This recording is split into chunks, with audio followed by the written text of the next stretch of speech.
Good afternoon. Today, a grand jury sitting in the Eastern District of North Carolina returned an indictment against James Comey on 2 counts. The first count is that on or about May 15th of last year, he knowingly and willfully making a threat to take the life of and to inflict bodily harm upon the President of the United States. Count 2, same day, May 15th, 2025, that the defendant, James Comey, knowingly and willfully transmitting in interstate commerce a communication that contained a threat to kill the President of the United States. Both of these counts carry a maximum term of imprisonment of 10 years. So I think it's fair to say that threatening the life of anybody is dangerous and potentially a crime. Threatening the life of the President of the United States will never be tolerated by the Department of Justice. While many of you may read this indictment and view this matter as a simple investigation, it is the farthest thing from that.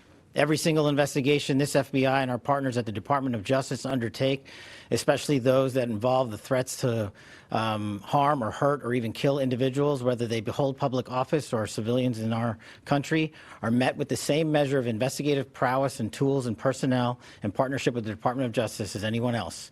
As the U.S. Attorney indicated, James Comey will be afforded every matter of due process under the United States Constitution. Our investigators work methodically. They are career agents, career prosecutors who work these matters. They call the balls and strikes in the field as they see fit pursuant to the facts of the case and the law.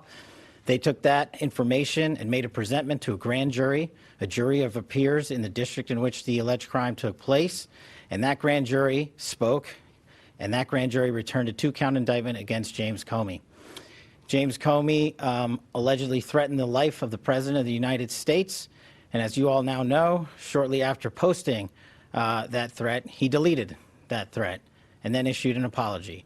All of that information was presented to the grand jury, and Mr. Comey will have his day in court and his ability to speak to a jury of his peers. Comey posted this almost a year ago. Why bring this case now? Did you always feel like this was a strong prosecution, or did something change recently?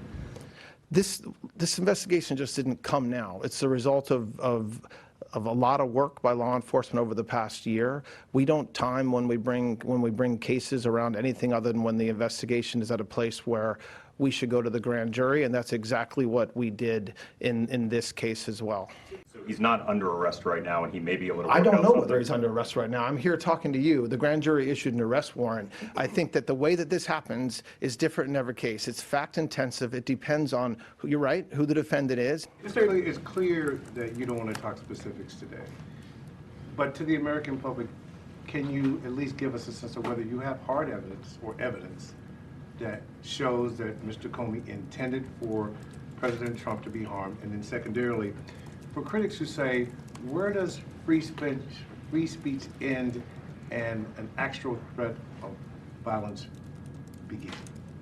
I don't know what critics say that, especially today, but it's not a very difficult line to look at, and it's not, in my mind, a difficult line for one to cross over one way or the other. We cannot, you are not allowed to threaten the President of the United States of America. That's not my decision. You do it there. Every case is different, but there's one thing that will never be different, which is that you cannot threaten to kill the President of the United States, full stop. If you like this video, then like, share and subscribe to Mirror Now.